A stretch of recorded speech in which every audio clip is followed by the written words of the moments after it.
Before we start the show this week, we wanted to take a quick second to tell you about a new initiative we're introducing in the podcast, which is our Talking Cars donation program. For those that don't know, CR is a nonprofit, and we're able to do all of the work we do, including anonymously buying our test cars and producing this show through memberships to our website and magazine, as well as through donations. What the Talking Cars donation program will do is allow loyal Talking Cars fans to show support for the podcast, assist in supporting the costs of producing the podcast, as well as support all the work CR does to keep consumers safe. You'll be able to contribute either as a one-time donation or on a monthly basis. Even $5 a month really helps. Go to cr.org/give-talking-cars to find out more.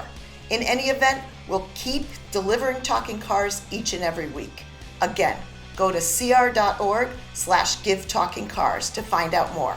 Thanks for watching and enjoy the show. We give our test results for the Nissan Leaf Plus, and we share our tips on how to avoid overpaying on a car loan and help you figure out what to buy if you're planning to tow a camper this summer. Next on Talking Cars.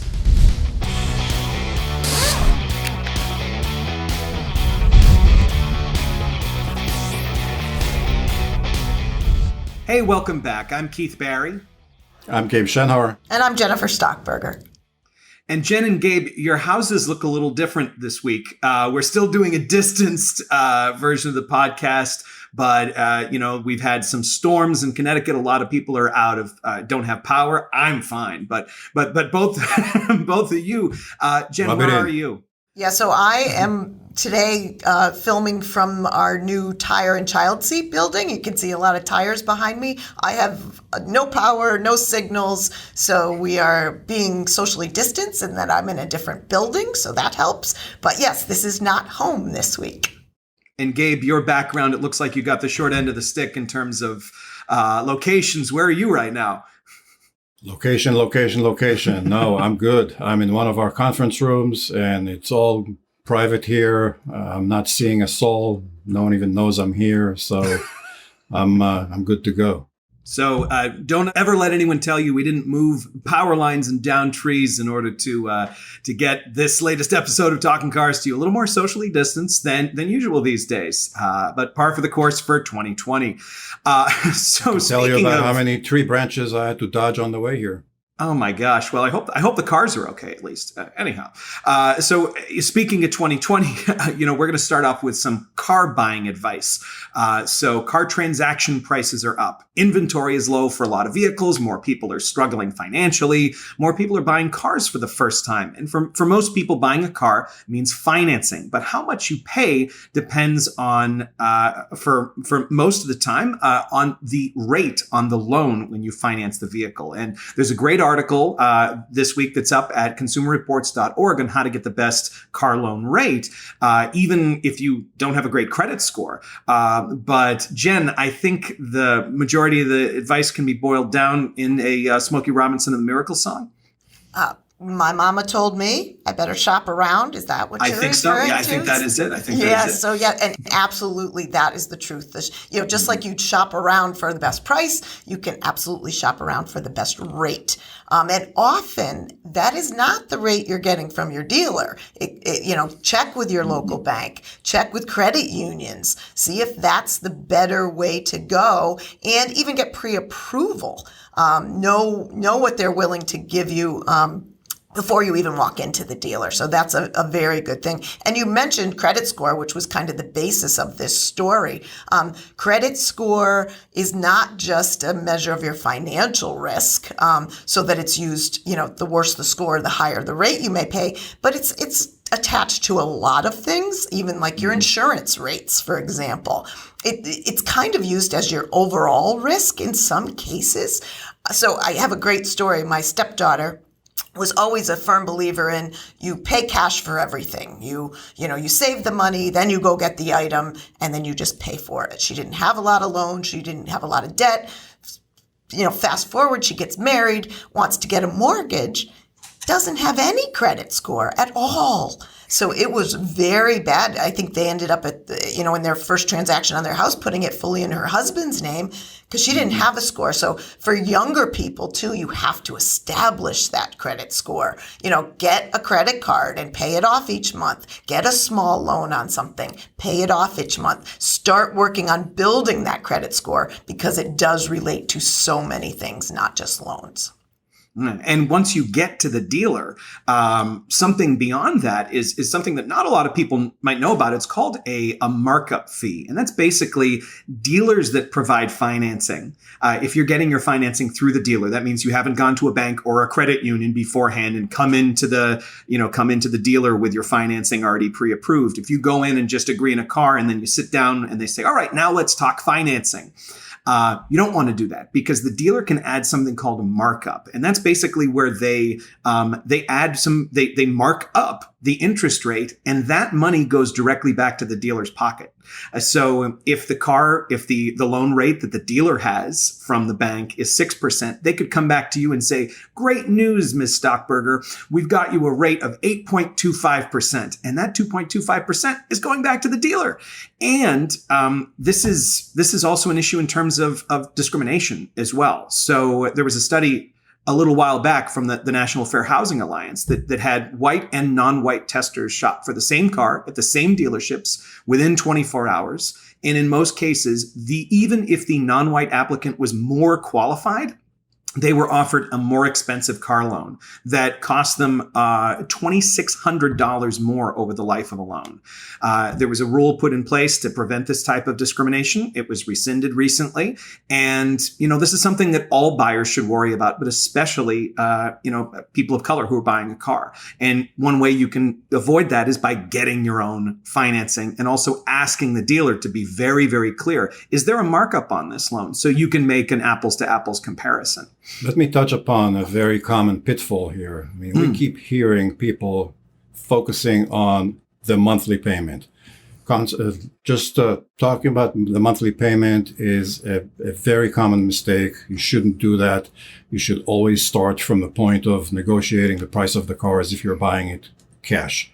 Mm-hmm. Then establish that price and then deal with the loan separately. Whether you get a better loan at the dealer or at your own bank, whatever loan you can, whatever best rate you can get that. I mean, remember, the dealer it has so many tools and so many, is so flexible in giving you the monthly rate that you want. They can just spread the loan over more months and you're just going to end up paying more in the end.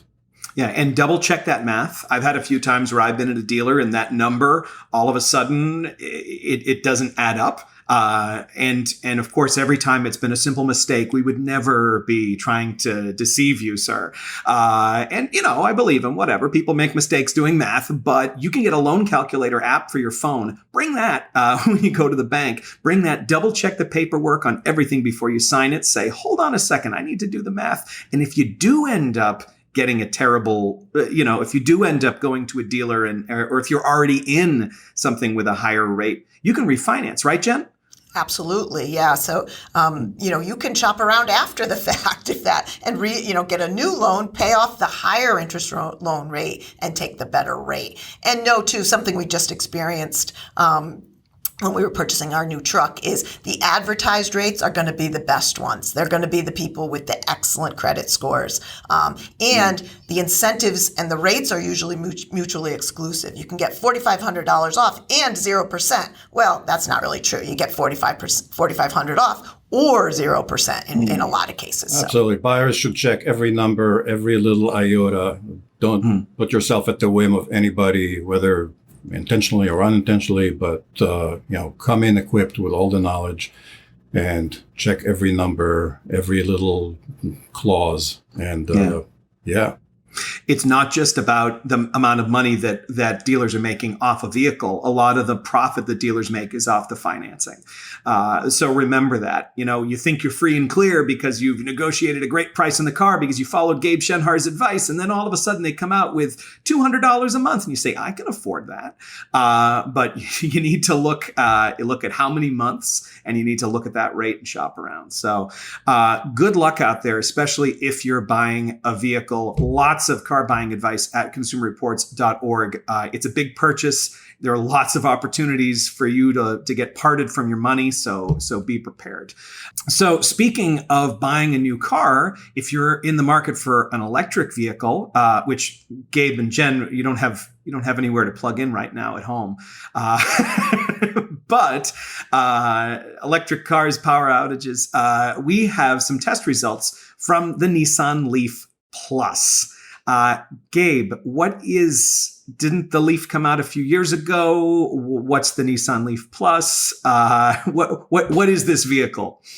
So the Nissan, first let's start with this. Nissan Leaf was a pioneer of electric vehicle from a mass market established manufacturer. So in 2011, it put for the first time an electric vehicle within reach for many people. An electric vehicle wasn't some expensive, esoteric, six-figure kind of a thing, or it wasn't a conversion that was done in someone's backyard. So anyway, fast forward to 2019, second generation redesigned Nissan Leaf appears with a 40 kilowatt hour battery size and a range of 150. And Nissan at that point is completely stunned by the Chevy Bolt that came out a year before that with a 60 kilowatt hour battery and a range of 250 miles, robust range that very much eliminates range anxiety. So a year later, Nissan introduces the Leaf Plus with a 60 kilowatt hour battery and a range that's bumped from 150 to 215. They look the same. I mean, they look exactly the same. Nissan is just getting bypassed by GM with Chevy Bolt, by the Koreans with a very nice Kona electric and the Kia Niro EV, all of which have robust ranges and are decent cars to drive. And the Nissan, the Leaf shows its age in terms of chassis development. I mean, ride and handling aren't so brilliant there.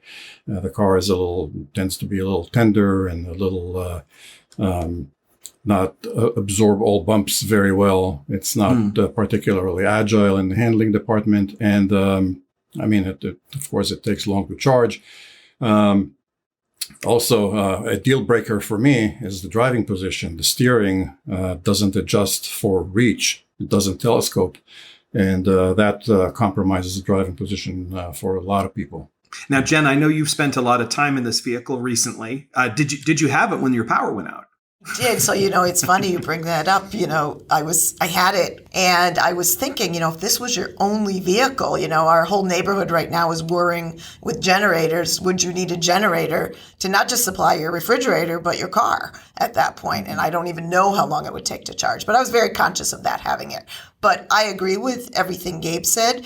It's not the most sporty and the ride can be a little stiff, but I actually very much enjoy driving the Leaf. It's everything you would want from an electric, that immediate power delivery, that smooth power delivery without being, so segregated that you're saying, oh my gosh, this is so different than I'm in an electric vehicle. I find it very pleasant, great visibility. You kind of sit high up in the Leaf, so you have kind of this great view. I immediately, to Gabe's point, missed the telescoping wheel. I got in, moved my seat, and reached, forgetting that it doesn't have it. I just appealed to Nissan in that case. That should be an adder in the next version of the Leaf for sure. But it's a pleasant vehicle to drive. It definitely, just to quote my young son, that's the ugliest car you've brought home in a long time, Mom. But I think it's a statement car. So like you would see a Prius, that when you see the Leaf, it's different in some way. And I think people want people to know at some point that, in many cases that they are driving an electric vehicle and, Right. doing the right thing for the environment. It definitely makes that statement. But inside, it's nicely appointed. It's got some suede-like trim and things like that. So yeah, I actually find it a pleasant vehicle to drive. I do agree that they're going to have to step up the range to remain competitive. But overall, if you're considering electric, it's with the higher kilowatt, range that it would be absolutely a good choice to look at. And Jen, also it has some advanced driver assistance features as well, right? Right, and the standard safety, yes, it does. So yeah, forward collision warning, automatic emergency braking are all good.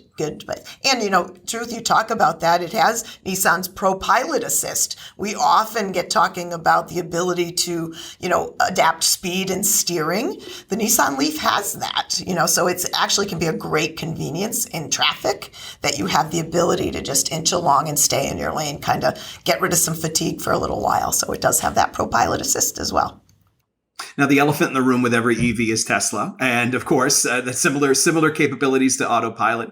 There is no $35,000 Model 3. But the Leaf is about $38,000. So it's about a different, before tax incentives. And it's in a different world than Tesla. But to me, it's in the same world as the Kona EV, which Gabe mentioned, which has more range and starts at about $37,000 before tax incentives. And that's where I think, the regular Leaf and the Leaf Plus, they look exactly the same. There's not any sort of snob appeal aside from a little thing on the badge that says Plus. But other than that, you're not getting a ton of benefits for the money. So aside from availability, and that a lot of these cars are easier to get than some of the Hyundais, the Kias, some other vehicles which are only sold in limited areas, I don't really see that there are any sort of pros, which is too bad because I really like this car. I found myself taking it home very often when we were commuting back and forth still from the office every day. This was one of my go-to cars that I really liked. But practical, it's electric. I liked it. So if you want to read more, our full test results for the Nissan Leaf and the Nissan Leaf Plus and all the other EVs out there are at consumerreports.org.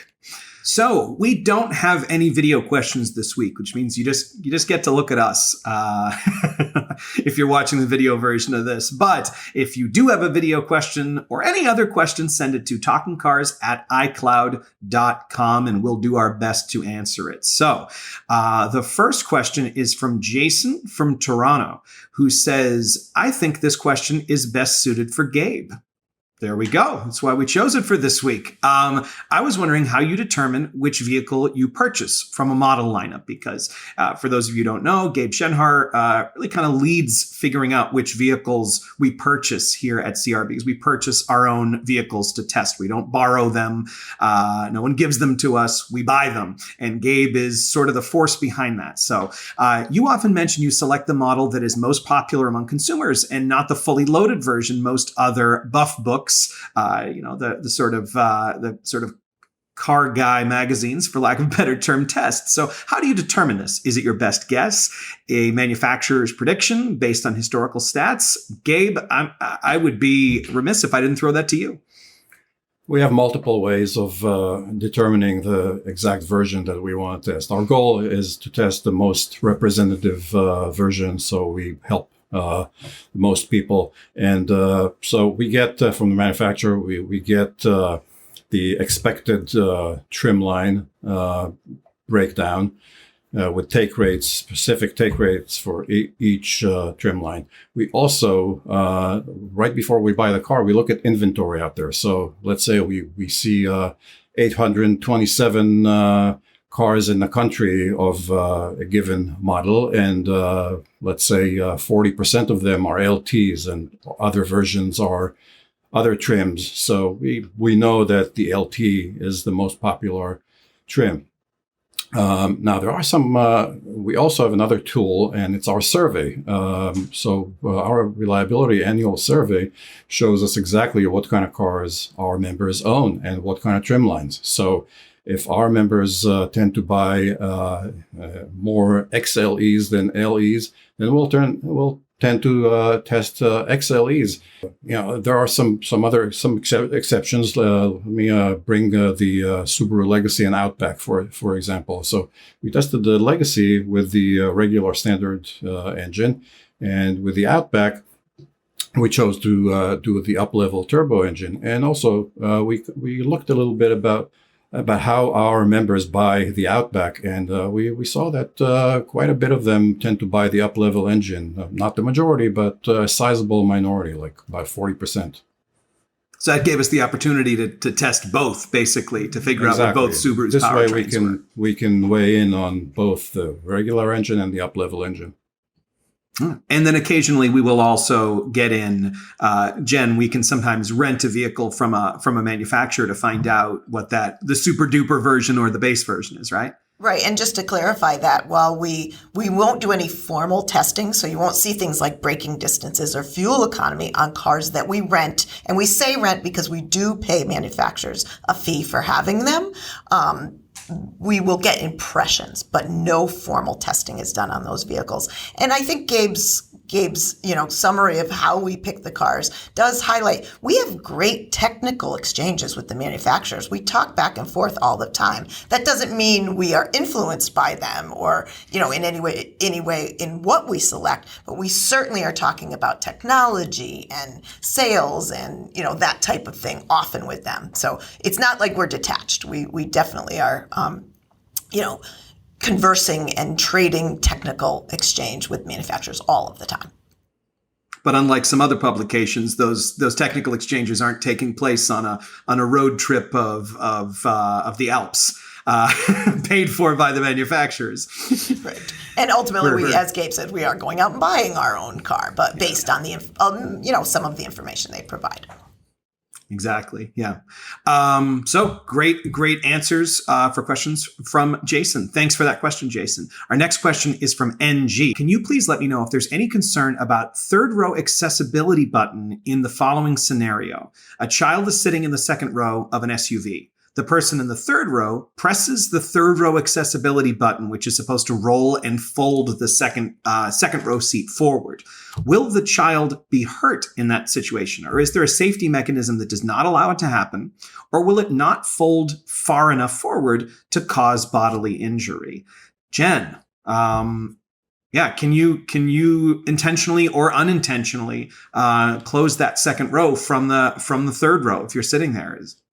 Right. So let me first start by saying we have not formally tested this, so I can't answer definitively. What I can say is the only occasion I ever recall of a child being injured, and this was actually a young man, was a number of years ago when a 16-year-old boy actually got trapped in his vehicle. He was climbing back to the third row area to get something, and the seat closed on him and trapped him there. Other than that, I do not know of any data or trends that say that folding second row seats is what NG's talking about are a danger to children, either at injury or fatality.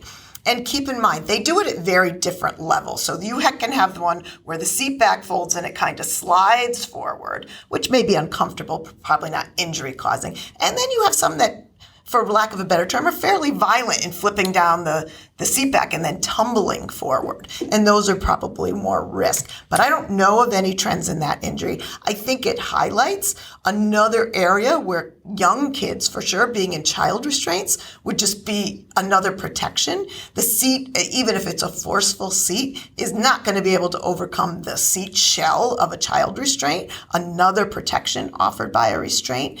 A belted child, it would provide resistance because it's not going to be able to push beyond that belt resistance. Some vehicles even allow or have a design that allows you to fold and slide the seat forward with a child restraint in place. That's like the Nissan Pathfinder, right? Has that? Yes, that's one of them. So I think we're okay. I don't know of the trends. I think it highlights two things. One, obviously there's people in the vehicle with that person. I can see another sibling, for example, pushing that button and pushing a brother or sister forward. I don't think there's danger there. Again, not formally testing it, but everybody needs to be diligent when there are young kids in the car. And I just want to bring up this whole topic. During COVID, you talk about these kids that are fatally tragically lost in hot cars. During COVID, there's a lot more cars at home and there's a lot more kids at home. And even though the deaths from children in hot cars are down significantly in 2020, there was 52 in 2019. We're only at 14 so far in 2020 as of, this recording. There was 14 in August alone last year.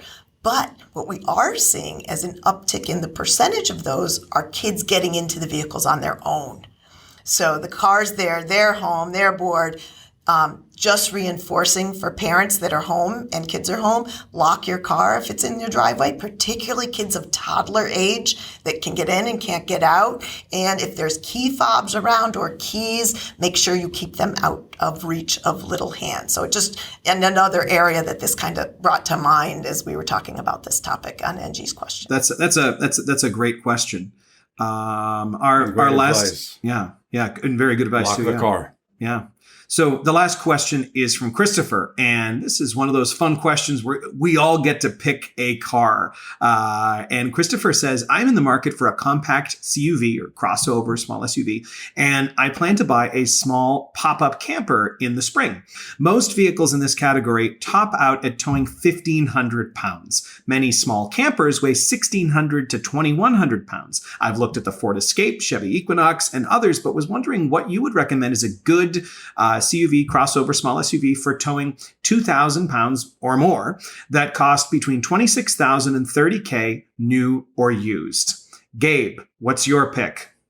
So he's kind of on the right track here. Most of these pop-up campers weigh about 2,000 pounds. And if he's looking at an Escape, Ford Escape with the 2-liter turbo engine, not the standard 1.5-liter engine, that can tow 3,500 pounds and that can do the job, but it's not going to come in under 30,000. That's probably going to be about $34,000, $36,000. My other choice for him would be a used Kia Sorento V6. You can pick up at 2018, 2017 with fairly low mileage for mid-20s, and that should really do the trick without any sweat. Awesome. Jen, what do you want? And now that Gabe hasn't also picked mine, I'm afraid you're going to pick mine. So first of all, I want to say he's on the right track. So when we talk about towing, you never want your max towing capacity to kind of be right on top of what you're towing. Because you think about camping, even though the pop-up may be 1,600 pounds, for example, there's always stuff that you're adding to it. You probably have other equipment that's in the pop-up, a cooler, equipment. So you always want a little bit of margin. You don't really want to be taxing your engine and transmission all of the time to its maximum. And people in the vehicle, too. And people in the vehicle. So absolutely, I think he's on the right track of getting something with some towing margin. With that said, I think to agree with Gabe, he was on the right track. But I was saying the Chevrolet Equinox, in that not only are the newer Equinox able to tow 3,500 pounds, they have been able to do so for a number of years. So it opens up the ability to potentially get a used Equinox. So that gives plenty of margin, plenty of towing capacity. And I also noted that the new RAV4 is a 3,500 pound towing capacity. Again, in the past, it was not that high. It was in the 1,500 pound towing range, like the CX-5 or the Forester or the CR-V. But the newer one does have a 3,500 pound capacity if you want to look new. But I thought the Equinox gave you some options there. Well, no one picked my choice. So my choice is, it is an SUV, but it's a little more like a station wagon, and it's the Subaru Outback. The 2019 Outback can tow up to 2,700 pounds, and you can get one of those, the last generation Outback you can get for well below. So you can put that money towards the camper or towards fuel or anything else. It still gives you some margin on there, just not as much with the last generation Outback. To learn more about towing, if you don't know what tongue weight is, Go to consumerreports.org. We have a bunch of great guides to all of that information, and we can tell you exactly how to make sure that you can tow safely and in a way that doesn't damage your vehicle. That's it for this week. Next week, I hope Jen and Gabe, I hope your trees are fine, your houses are fine. I hope there's no other calamity that befalls us. Watch us with the curse of 2020 here. This too shall pass. Yes, I certainly hope so. So looking forward to joining you again. Thanks for talking cars with us.